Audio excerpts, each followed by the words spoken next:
Francesco, Gonzalo, Marcelo, hoy ausente con licencia, madre de doña Mary Vaca, pero tengo el gratísimo placer de estar con Andrés Gómez Vela, chino para los amigos.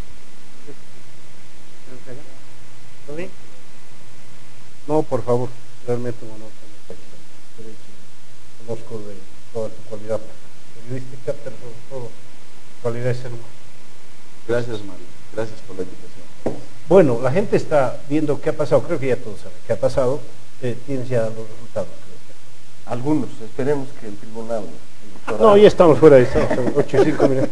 Estamos fuera de juego. Diga algo que se parezca. Legalmente ya está habilitado. Pero, no digo, pero esperemos que se confirme. Pero los datos que se reciben en Tarija, en una oleada opositora 61-38-5,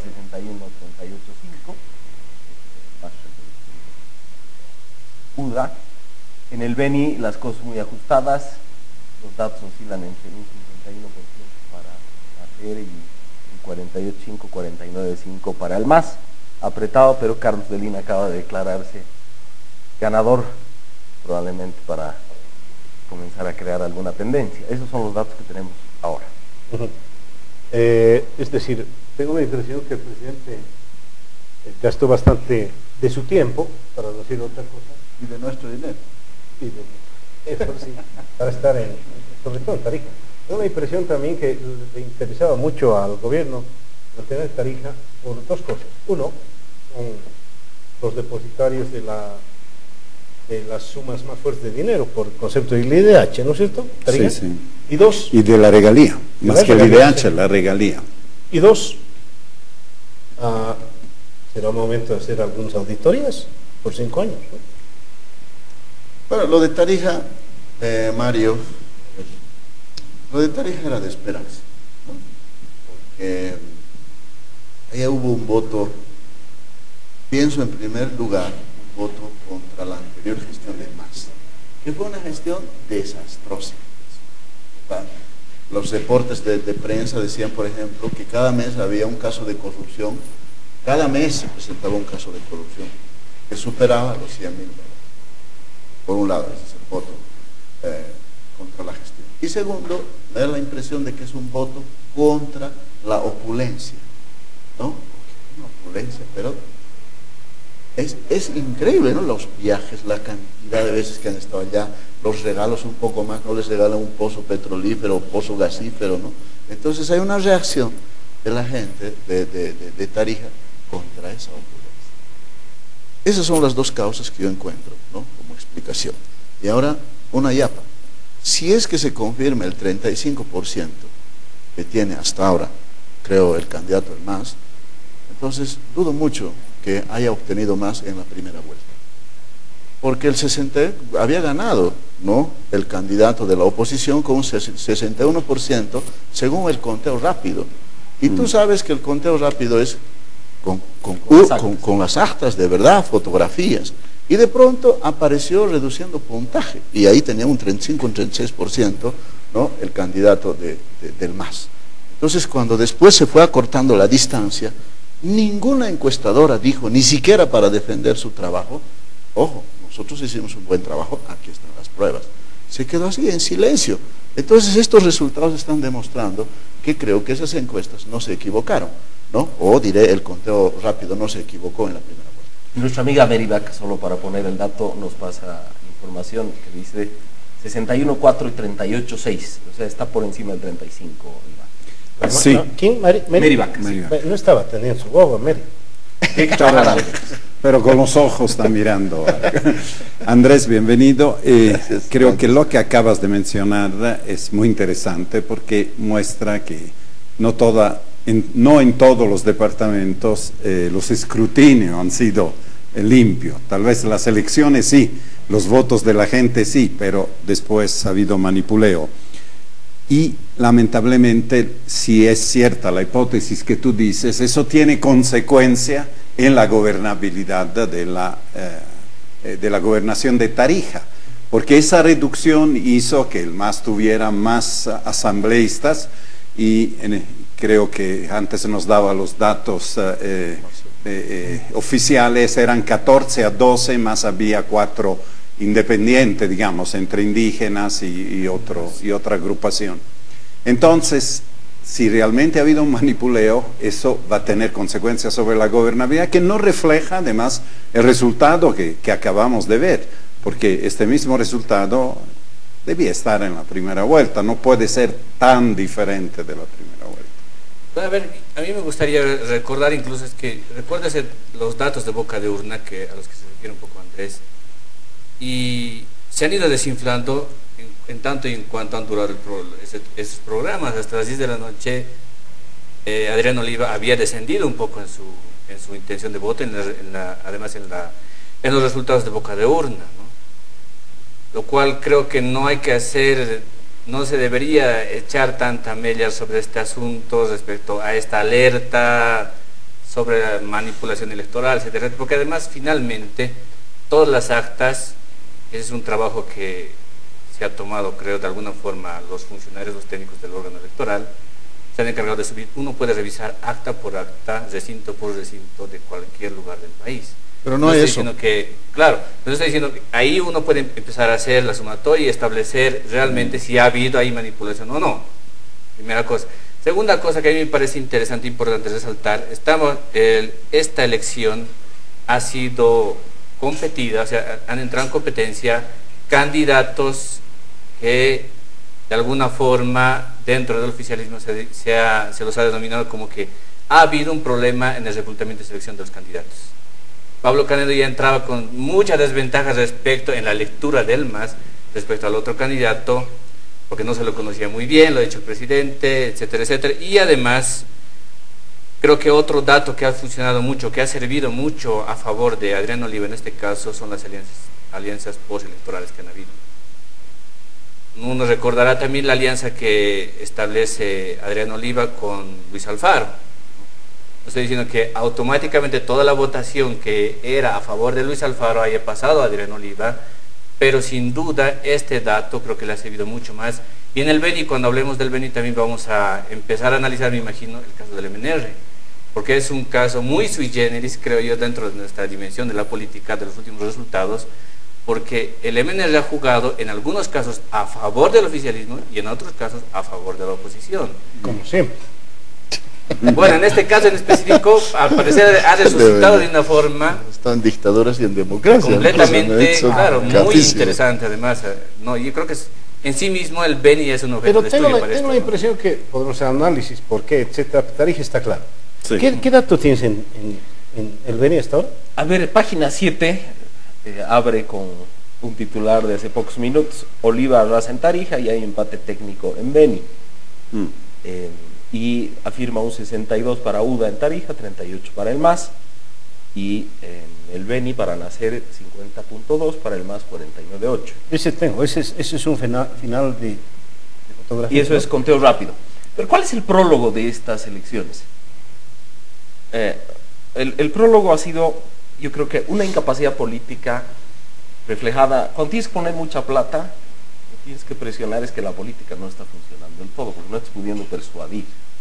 Yo creo que en el MAS ha habido un deseo de reemplazar ciertas carencias políticas con recursos públicos, creo que se lo puede decir porque el propio MAS no ha intentado ocultarlo, y con alianzas en cierto sentido antinatura.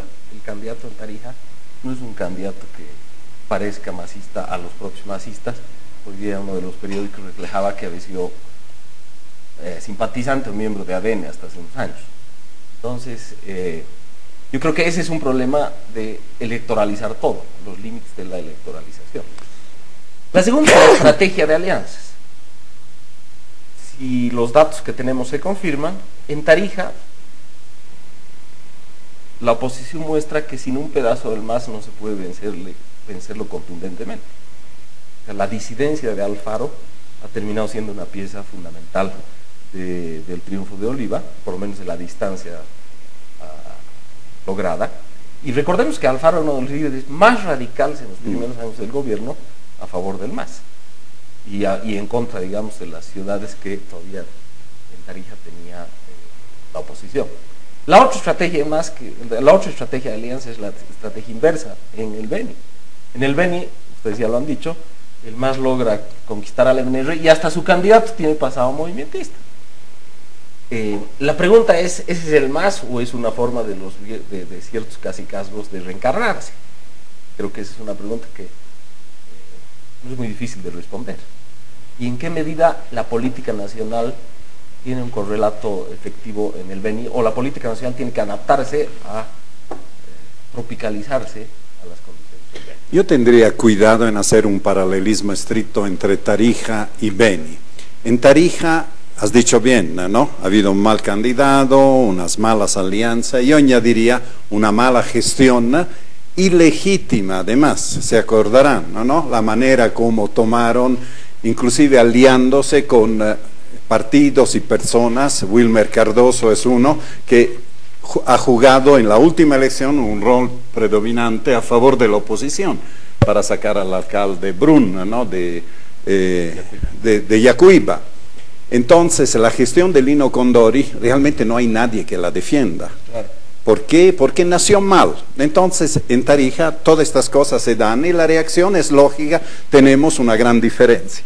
En el caso del Beni, yo creo la diferencia lo hace la contaminación original de ese proceso electoral, al descalificar por causas pueriles, me parece, porque con los mismos argumentos, recordarán, no han inhabilitado candidatos o siglas en La Paz, donde se hizo el mismo pecado posiblemente, o la misma infracción, pero en el Beni fueron contundentes. Entonces, una campaña de la oposición que tuvo que hacerse en 2 o 3 días y logró sacar del partido al candidato del MNR, Sandro Giordano, el cual se quedó con el diente envenenado porque evidentemente una alianza con Suárez podía haberlo hecho gobernador, pero aparentemente ahí hay cosas muy personales. Entonces, el proceso del Beni no se puede hablar de malos candidatos porque fue un candidato que bien o mal ha demostrado arrasar, ganar la primera vuelta y tener, pero en sí el mismo proceso, ¿no?, nació viciado. ¿Me puedes pasar, y apelo a la gentileza, página 7 del cuadro ese? Mira, ahí tienes claramente ese rojo, ese azul. Pero qué empate, qué bárbaro, está casi dividido entre 2 lados. En el Beni. A ver, una cosa para lo que decía Marcelo, creo que los resultados de la primera vuelta, ¿no? Tarija. Nosotros hemos averiguado muy bien por qué cambiaron los resultados. Pues resulta que en 300 mesas no tenían delegados los de la UDA, no tenían delegados. Pues porque nosotros exigíamos dónde están sus copias. No deben tener unas copias. ¿Por qué ustedes denuncian fraude? Porque no muestran sus copias. Es lo básico, ¿no? Y dijeron, no, es que no había. Y después de lo que pasa en Chuquisaca, ¿no?, donde manipulan los votos para hacerlo ganar al MAS. Y no sé si te fijaste los datos en Comanche. Alteraron los datos en favor de otro partido. Y el Tribunal Supremo, el escaneo no se reconoció. Entonces, ¿cómo puede uno terminar de confiar, ¿no?, en un tribunal que deja pasar estas cosas? Bueno, eso por un lado, ¿no? Y lo otro, lo del Beni, si es que subió el MAS en su votación, y por lo visto es así, hay que ver que hay un voto, pienso que es contra el MAS, pero no es en favor de Suárez. Porque hay una serie crítica a Suárez, ¿no?, y a todo el grupo que está en torno a Suárez. Hay una visión en el Beni de que es una élite que tampoco deja mucha participación a bastante gente. Y sus gestiones han sido malísimas. Solo basta ver la gestión en Trinidad. Chiriquí no fue un buen alcalde. ¿Y hace cuánto tiempo que está, ¿no? Y en el departamento del Beni tampoco lo hizo muy bien Suárez. El que vino recién fue riberalteño, no me acuerdo el apellido, que intentó hacerlo mejor, pero lamentablemente chocó con las lluvias y la emergencia. Pero pese a eso logró tener una alta popularidad. Por eso indicaban en el Beni que candidato ideal no es Suárez, ¿Y no lees? sino Lorenzo.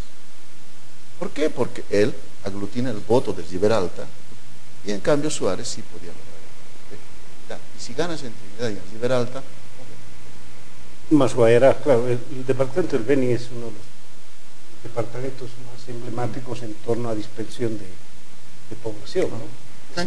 Sí. La mayoría de los departamentos tienen en su capital su centro. Ganas en la capital, en esto puedes ganar. Bacadíes, Guayaramerí, Riberalta, San Borja, Equivalen a Pero yo creo que Sus el de argumento, Navaja, del, sus de el Navaja. argumento del proceso viciado en la primera vuelta alcanza hasta la primera vuelta, pero uno podría esperar que hubiera una reacción, digamos, adversa a las cosas que ha hecho el Tribunal Electoral y que supusiera, porque han tenido tiempo para campaña, aunque no sea con su candidato estrella, que Belín no lo era, pero tampoco ha habido esa reacción. O sea, ese es también un dato, 50% de una votación no es poco, pero la estrategia de alianzas del MAS y de Quintana ha funcionado en cierta medida. si están así los resultados, Sí está. Ahora bien, asumamos que están así los resultados y que, bueno, creo que Tarija es irreversible.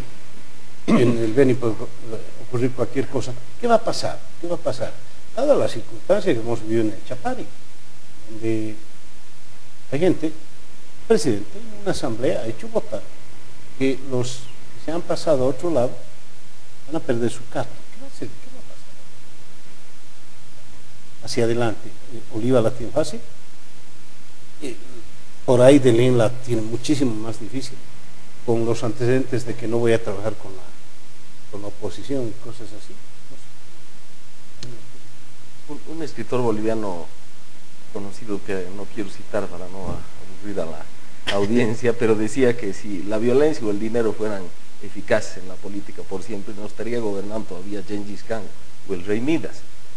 Entonces, yo creo que ha habido una inversión cuantiosa, pero otra vez, incluso la decisión del MAS de llevarlo al presidente a Tarija, hasta el encuentro con Ciclón, el regalo para Ciclón, etcétera, indica los límites, o sea, los extremos de riesgo político que ha decidido jugar el MAS ahí. Y con este resultado, o sea, ese es un asunto para que el propio MAS revise en su casa por qué ha hecho las apuestas que ha hecho ya a ese extremo. Porque nadie, o sea, esta batalla no era una batalla menor, porque de algún modo se juega la interpretación final de los resultados eleccionarios. Equilibrar la cosa y mostrar que el MAS finalmente tiene la potencia que tiene, o mostrar que enfrenta algunos problemas. Y yo creo que en Tarija hay un dato. Claro, y en el Beni también sumado a esto, están par y par, pero en la asamblea departamental el MAS ahí es otra vez mayoría. Tiene un escenario muy adverso. Y se suma a esto otro escenario más, decíamos, Trinidad es un factor importante adentro, ¿verdad? Y en Trinidad están el MAS con 5 concejales y el MNR con 5 concejales. Y hay uno de una agrupación ciudadana que es el que está dirimiendo, ¿no? Entonces, en función de esto, no sé cómo estará estructurada realmente la alianza que habrán establecido en algún momento el MAS y el MNR, si habrá alianza efectiva realmente, cómo se dará realmente a futuro el escenario postelectoral de cara para más adelante, porque me da la impresión que es como Pero sabemos Félix algunos Paz en La Paz, digamos. Giordano estaba con el MAS, tanto que Claro. o sea, digo, algunas figuras prominentes del MNR en Beni, pero MAS. tiene que calcularse en función de lo que viene. A ver, yo creo que todo lo que hace el MAS se acumula en contra. Por ejemplo, a mí me da la impresión de lo que pasó en Chuquisaca repercute en Tarija y en otros lados. Hay que ver el nivel de ausentismo. Creo que fue alto, ¿no? No sé. 21%, Algo decían por ahí, los ¿no? datos. ¿Ahora? Sí, supera. Y en el Beni también. ¿Qué pasa si el MAS sigue en esta actitud, por ejemplo, de bloquear a Soledad Chapetón, a Patsi en La Paz y a todos los opositores que ganaron, ¿no? Ojo, viene el referéndum para aprobar los estatutos, ¿no? Y me da la impresión, hasta ahora, puede que cambie, ¿no? En este tiempo, que va a ganar el no. Si gana el no en La Paz, si ganara el no en La Paz, vamos a tener que volver a hacer el estatuto. Entonces ahí La Paz, sede de gobierno, departamento, sede de gobierno, va a comandar paradójicamente, la autonomía, que se supone. Entonces, Claro, no sé si quiere saber. el MAS quiere arriesgar eso más. Lo que uno quiere saber es si va a ganar el no en La Paz o el no sé qué está votando. No, y no es un asunto solo de, digamos, oposición oficialista. Sí, sí. He recibido, quizás ustedes reciben también, el periódico indianista Pucara, que abre su ejemplar de este mes, La corrupción en el fondo indígena, el ladrillazo más fuerte que recibió el gobierno de Evo Morales. Carlos Macusaya, Pedro Portugal, gente que en algún caso ha escrito para la revista de la Presidencia, como comentaristas de la obra de Reinaga. O sea, no estamos hablando solo de, digamos, el clivaje preferido por el MAS derecha-izquierda. Estamos hablando de reacciones que antes no eran de este tipo. Entonces, ¿dónde está la coalición del MAS y en qué medida comienza? Era impensable, por lo menos para mí, que un personaje en la trayectoria ideológica y política de Oliva pudiera aliarse con Alfaro. Claro. O sea, esas alianzas y leyes con Rebeca Delgado en Cochabamba es un fenómeno semejante. Claro, por eso creo que la lectura ya no está siendo básicamente bajo este eje de que el MAS pretendía decir nosotros somos lo nuevo y el resto es el pasado. Está empezando a emerger dentro del MAS otra fuerza, no sé si es nueva, alternativa, pero que es crítica. Estos analistas, estos escritores de este periódico que acabas de citar, se hacen autodenominar como los neoindigenistas. Desde una perspectiva muy crítica a todo lo que está pasando ahora. Y tienes en otros departamentos, desde otras visiones más citadinas, más rurales, etcétera, etcétera, gente que está empezando a formar otro tipo de orientación distinta a lo que es el oficialismo de ahora. Bueno, yo considero que además hay una complicación más dentro del mismo partido gobernante. El famoso voto cruzado ha funcionado y muestra un grado de rebeldía interno, al margen de los que han sido disidentes, que han salido, que han hecho campaña. Tengo un tuit de Rebeca Delgado que dice: felicidades a Tarija y Beni, otra vez el pueblo sabio garantiza equilibrio regional y democracia. Perdió el abuso de poder y el caudillismo. Es un poco prematuro decir que en Beni haya ganado la oposición, pero al margen de los opositores como Condorio, como Rebeca, que se alían inclusive con fuerzas que eran antagónicas, hay adentro corrientes, estructuras que ya se están enfrentando. Sabemos de la mano blanca, de lo que ha pasado con el Fondo Indígena y de cuánto daño le ha hecho a la candidatura de Felipe Huanca. Y eso no viene de la oposición, viene de adentro. Entonces, algo está pasando en el MAS. Hay una dinámica nueva que tiene que considerarla con vista también a la aprobación de los estatutos. Bien, debemos ir a un corte. Me sorprende, en todo caso, un hombre de experiencia, Gonzalo Mendieta, diga que le sorprende este tipo de alianzas. ¿En serio te sorprende? No. Luego de los Tengo mensajes, derecho a la réplica, espera. pura réplica. Me sorprende que te sorprenda. Luego los mensajes.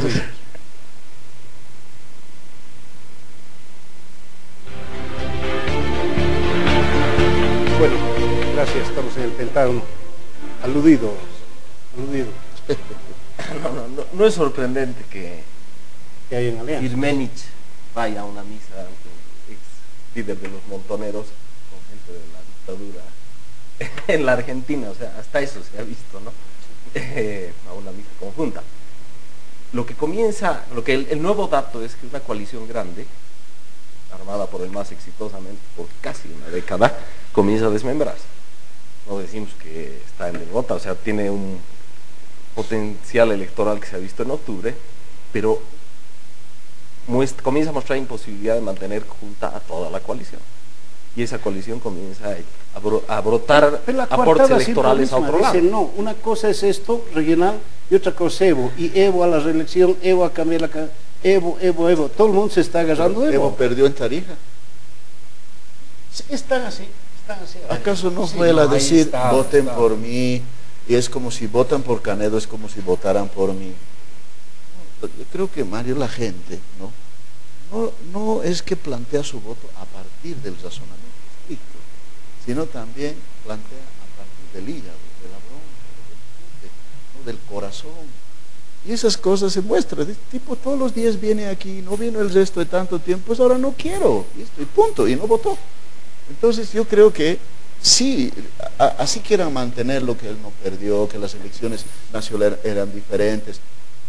O sea, eso se verá en otro momento si es que perdió votos o no. Pero entre octubre y marzo en el país hubo una movilidad interesante de la votación. Es decirles, ¿saben? No queremos para ustedes todo.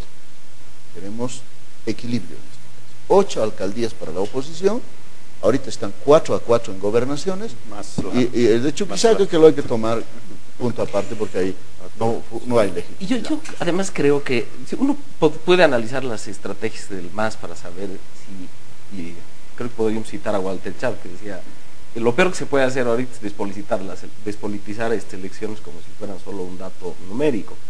El propio MAS ha hecho una estrategia en la que ha involucrado a sus principales personalidades políticas, nacionales. En Beni no le ha salido mal, consigue un resultado que, digamos, siguiendo el titular de página 7, todavía es un empate técnico, pero en Tarija ese plan ha fallado, a pesar de la presencia persistente incluso del presidente. Creo que ese es un dato. Entonces no ha perdido solo votos, el MAS ha perdido prestigio del presidente. Respeto al ha presidente. entrado a la cancha constantemente, varios días en Tarija. Tal vez era mejor si lo hacía en Beni. Ya, visto el empate técnico, podría tener mejor resultado en Beni. No, incluso una estrategia más prudente para reforzar el dato de que solo son elecciones regionales, habrían aconsejado no usarlo al presidente y dejar que sean los operadores regionales o de nivel medio los que actúen. Pero la apuesta ha sido más grande. Y creo que se confiaba en obtener un resultado distinto. Yo no creo, yo creo que más bien es un tema de sobre a qué tipo de liderazgo, a qué tipo de persona, o qué tipo de cargo estás eligiendo en realidad. En este caso es un prefecto, o sea, un gobernador, perdón, no estás eligiendo al presidente. Entonces, en tanto y en cuanto, obviamente tiene que ver, sin duda debe tener influencia. No, pero digo, la pregunta ahí es, ¿para qué lo llevan al presidente? Claro, si se elige a la persona, al gobernador. Claro, porque se supone, tiene que ser el a ver, si presidente. Ernesto Suárez fuera el dirigente de Unidad Demócrata y aquí hubiera segunda vuelta, lo mínimo que tendría que hacer Ernesto Suárez es venir a La Paz y auparlo un poco a su candidato, ¿verdad? El Creo grado yo. es, ¿no? El Claro. grado es la pregunta. Claro, obviamente, ¿no? Ahora, caricaturizando un poquito esto, si hay empate técnico, ¿ustedes no creen que va a haber una especie de suerte de tacho o alguna cosa para elegir quién va a ser el nuevo gobernador? Que es con un voto. O va a ser el voto y el decimal Salvo que exactamente y ya sean. está. O salvo No que va a se haber pongan de cacho. acuerdo. A mí me todos. parece, o sea, el cacho Salvo- creo que es salvo un que- extremo que no va a haber, pero la pregunta me parece válida considerando que la precariedad del órgano electoral es enorme. Entonces, en una elección tan ajustada, ya Adelín ha salido al minuto y eso es para tratar de reforzar la idea de que es ganador, Claro, porque y el MAS le ha respondido. Bueno, ojalá no haya mucha gente cumpliendo años en el Tribunal Supremo Electoral, en todo caso. van a haber- Claro, porque digo, siempre hay resoluciones y hay resoluciones dentro del Tribunal Supremo Con Electoral, los ¿verdad? amigos de un partido. No nos puede sorprender que mañana mismo hayan dicho, hay una resolución respecto a estos temas y si hay unos decimales tienen que dirimirse bajo otro tipo de No lógica. va a pasar eso. En todo caso, yo quisiera subrayar que con el Beni ha roto otro tabú el MAS. A favor del MAS hay que decir, lograr un empate técnico en el Beni, el último departamento que se le resistía, y no sabemos todavía. Es un éxito. El error en el conteo rápido es menor que en boca de urna, obviamente, pero también es un error, hay también un margen de error. Entonces, de todas maneras, hay un éxito. Yo veo en el Beni del MAS ha crecido, puede competir ya con la fuerza de oposición y puede, si del 20% tal vez el ausentismo hubiese bajado al 10%, la cosa podría ser muy diferente. Que gane uno, gane el otro ya es una cuestión numérica, pero hay un empate y esto significa que la presencia nacional del MAS ha ocupado también el territorio del Beni. Y la pregunta inversa también es, creo, o la consecuencia inversa de lo que dice Francesco, es una cuestión importante. En la oposición, digamos, los que no son el MAS en el Beni, tienen una reyerta entre ellos más grande que la que tienen con él. MNR y Suárez, o MNR y lo que era ADN, tienen una reyerta que es más grave que la que el MAS, con las diferencias que puedan tener, y Unidad Demócrata no ha podido persuadir o crecer más allá de su electorado. También tiene un límite en el Beni. Y creo que es una pregunta política seria para una personalidad como Suárez, a la que le fue bien a las elecciones nacionales, pero que aquí, a pesar de las cosas que hemos visto en primera vuelta, también tiene limitaciones políticas evidentes. Ahora yo veo una oportunidad que tiene el MAS más que interesante también en esta situación donde ya pasa a un segundo plano quién es gobernador y quién es alcalde.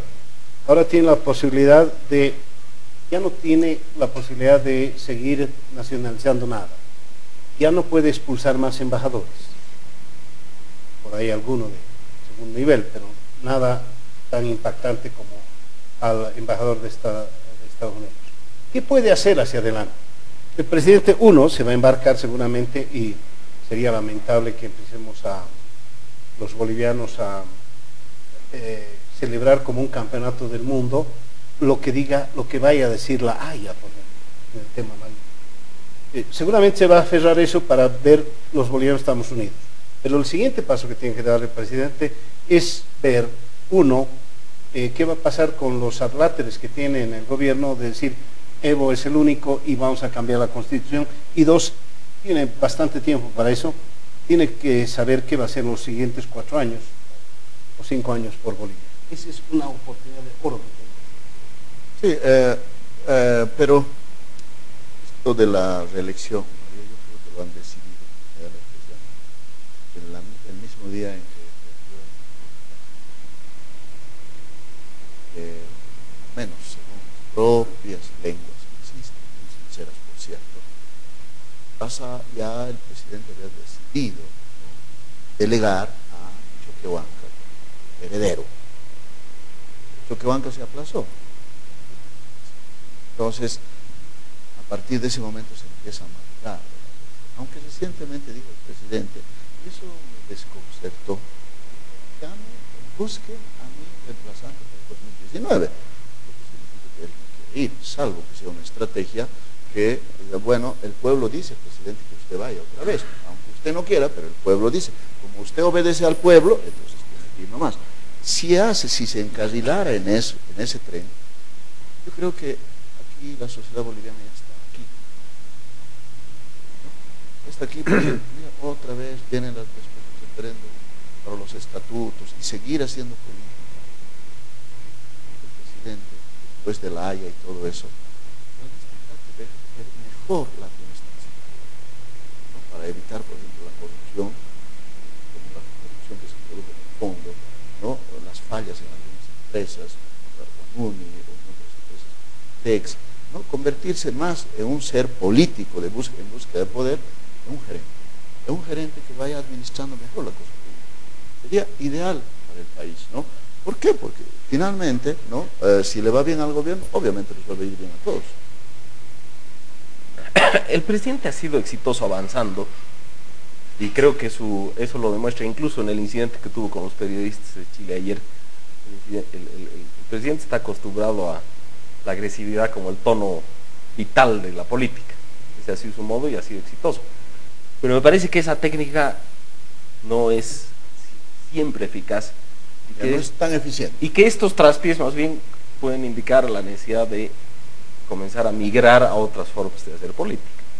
El presidente en las elecciones de octubre ha tenido un esfuerzo como una gasolina que le va a aguantar tiempo, pero la técnica está, yo pensaba en el incidente para hablar de él, que ayer les dijo a periodistas chilenos que eran agentes de inteligencia, esas irritaciones, lejos de beneficiarlo a él o beneficiar al país, lo perjudican. El canciller chileno ayer ha respondido, y en la tercera de Chile, si uno ve, hay toda referencia incluso a que en Chile sí hay libertad de expresión plena y libertad de prensa, como aludiendo a que en Bolivia sufre otras condiciones. O sea, en todo caso, la irritación del presidente y la técnica de estoy agresivo y eso funciona, tiene limitaciones, incluso en estos terrenos. Yo creo que un traspié es una gran oportunidad para reflexionar en qué medida esa sola estrategia, después de 9 años, tiene que comenzar a mutar. Bien, debemos ir a un nuevo corte y luego los mensajes vamos a hablar, abandonando un poquito esto, a no ser que inmediatamente venga algo más que interesante en torno a las elecciones, lo dudo. Vamos a ir a un corte y luego los mensajes. Vamos a ver qué puede pasar mañana a partir de las 9 de la mañana, hora boliviana, creo, en La Haya. Este y otros temas. Luego los mensajes, por favor. El micrófono de Andrés.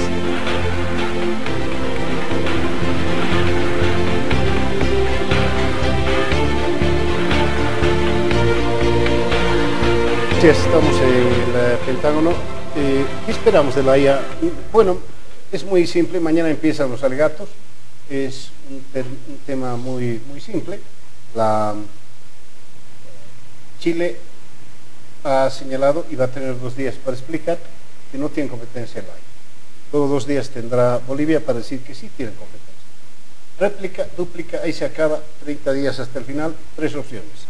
Que diga que sí tiene competencia, que diga que no tiene competencia, o que postergue hasta el final una decisión sobre esta, porque esto que parece de forma podría ser de fondo. Y en ese caso hay que ver varias cosas. Tengo yo una posición muy clara sobre el particular. Uno, no hay que ir a llorar un resultado adverso, ni empezar a golpearse y empezar a buscar culpables, pero tampoco hay que ir a celebrar nada si es que La Haya dice sí, vamos adelante.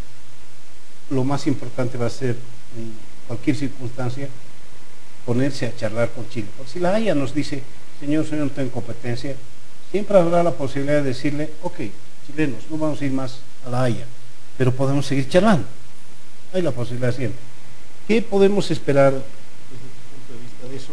Que a los bolivianos nos tienen más electricidad que cualquier pelea entre Mayweather y Pacquiao. A mí, yo estoy seguro que esta ha sido la mejor jugada diplomática desde que tenemos el problema. Menos si uno revisa la historia, en ningún momento habíamos puesto en esas condiciones aquí a Chile, ¿no? Levantar generar nerviosismo a la diplomacia. Ahora, si revisa uno, ¿no? la historia un poco del tribunal, no tendría por qué no declararse competente, porque finalmente lo que se está pidiendo es un diálogo. Claro. No se está pidiendo alterar algún tratado ni cosas por el estilo, ¿no? Además, obviamente Chile se ampara en el Pacto de Bogotá, que es de 1948, ¿no? Sabemos eso, que sin embargo estamos hablando no de revisar el Tratado de 1904, que es antes del Pacto de Bogotá, sino de intercambiar criterios, de hablar sobre resolver este problema. Sin embargo, la consecuencia última, no sé si razonará el tribunal, es que para resolver el problema de Bolivia, la demanda de una salida soberana, vas a tener que tocar límites. Y si tocas límites, vas a tener que tocar el tratado. Entonces, ¿cómo vas a tener un puerto soberano sin tocar límites? ¿Y cómo vas a definir los nuevos límites sin tocar el Tratado de 1904? Sí, pero son cosas diferentes, Andrés. Una cosa es atacar el Tratado de 1904, cosa que no se está haciendo. Cosa que no se está haciendo. De acuerdo. Otra cosa decir que a pesar del Tratado de 1904, Chile ha abierto permanentemente puertas o ventanas, ¿sí?, para encontrar solución a un problema que ese tratado no ha resuelto, ¿no? Evidentemente lo ha de alguna manera estabilizado, ¿no? Pero no lo ha resuelto. Entonces, ¿qué significa esto? Que de común, los tratados no son eternos, ¿o no? Sí. Entonces, si de común acuerdo se llegara a una solución donde posiblemente intervenga también Perú, de común acuerdo se revisa, se hace una adenda, se hace una revisión del tratado. Esto es totalmente legítimo. A eso me refiero. A esto apunta, no a revisarlo unilateralmente denunciándolo, sino que aún sin La Haya, si se llegaba, por ejemplo, en el 75, con el acuerdo de Charaña, a un acuerdo, a una solución, bueno, se revisaba, punto. No es en sí el problema, el Tratado de 1909, sino la voluntad de buscar una solución. Lo que él diría derecho expectatício. ya no se usa esa frase, pero para ser justos, yo creo que esta demanda no existiría si no hubiera los precedentes de las negociaciones del 50 y del 75. La misión del canciller y embajador Austria, la propia misión en el gobierno de Banzer de Willy Gutiérrez, son fundamentales porque ahí están los documentos, la carta del canciller Walker del año 50, en la que se dice que se reconoce que es un problema la Mediterránea de Bolivia y se promete solucionarla por fuera del tratado. Los propios chilenos reconocen que ese es un documento muy grave para su propia posición. Pero ¿qué están argumentando los chilenos? Habrá que ver, eso lo expresarán esta semana, pero medios chilenos hoy día informaban que uno de los argumentos que ellos van a blandir para mostrar que en realidad lo que queremos es la revisión del tratado es cómo hemos ratificado el Pacto de Bogotá. Cuando ratificamos el Pacto de Bogotá, si recuerdan, hicimos la reserva del artículo 6º, que era el que impedía revisar acuerdos anteriores. Entonces, los chilenos dicen, esa es una muestra de que el gobierno boliviano y el Estado boliviano tenía esa intención y ha envuelto una demanda para lograr el mismo resultado. ¿Yo qué creo? Yo creo que no es así, por una razón incluso de simple lógica. Si la Haya fallara, la Haya no le va a ordenar modificar sus límites a Chile. La Haya va a ordenar negociar. Y probablemente Chile podría restaurar sus condiciones de la negociación de Charaña y pedirnos compensación incluso por el mar territorial. ¿Y qué haríamos? Esa es una pregunta válida. ¿Qué haríamos frente a ese escenario? Un paréntesis nada más con este tema del nerviosismo chileno y la declaración de ese diputado de nos ha ido mejor con las armas que con la diplomacia, ¿verdad? Alguien que ha vivido este momento y que ha escrito sobre esto, un escritor medio olvidado que se llama Julio Méndez, que ha vivido además en la etapa en la que Melgarejo firma ese tratado famoso de 1866, criticaba y decía además de forma muy sensata desde mi punto de vista, él decía, lo voy a citar textualmente, no se comprende la diplomacia de un pueblo sin conocer a fondo su vida interior. Las relaciones extranjeras no son, en último resultado, más que la continuación y la expansión de su estado íntimo. Es un poco me hace prever, o sea, me hace ver respecto a la declaración de los diputados, del diputado chileno y de todo el gobierno, de toda la plana de gente que se está encargando de defender a Chile en esta postura.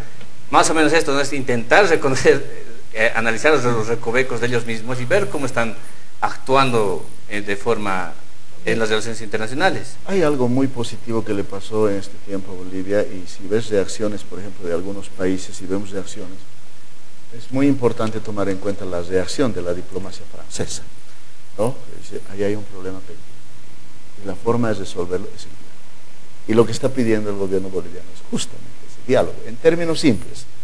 Lo que va a hacer, si es que fuera el resultado, ojalá que sea así, ¿no? De verdad que lo esperamos, que diga, bueno, a ver, usted, que Chile, que siempre prometió hablar de este tema, hay un problema pendiente, hable, pero ahora en serio, hágalo, pero en serio. Bueno, con veedores. Sí, con exacto. No, después de eso es lo que ya, después de eso que viene. Venimos al Perú. No sé si el Perú aceptará en algún momento sentarse a la mesa, porque ojo, una salida por el territorio peruano depende, ¿no? Del 1928. Exactamente, depende del Perú. Y no creo que el gobierno chileno acepte, como ya lo han dicho antes, dividir su territorio para dar una salida soberana. Entonces, no es que termine aquí este asunto. ¿Cuál será la reacción del Perú después de que se sepa? O tal vez el Tribunal Internacional, pero dudo mucho que vaya más allá de lo que se lo ha solicitado, obligue también al Perú a resolver el problema. En estas discusiones, cada país intenta mostrar que su causa es más grande que la propia pretensión y que afecta a condiciones de convivencia o de justicia universal.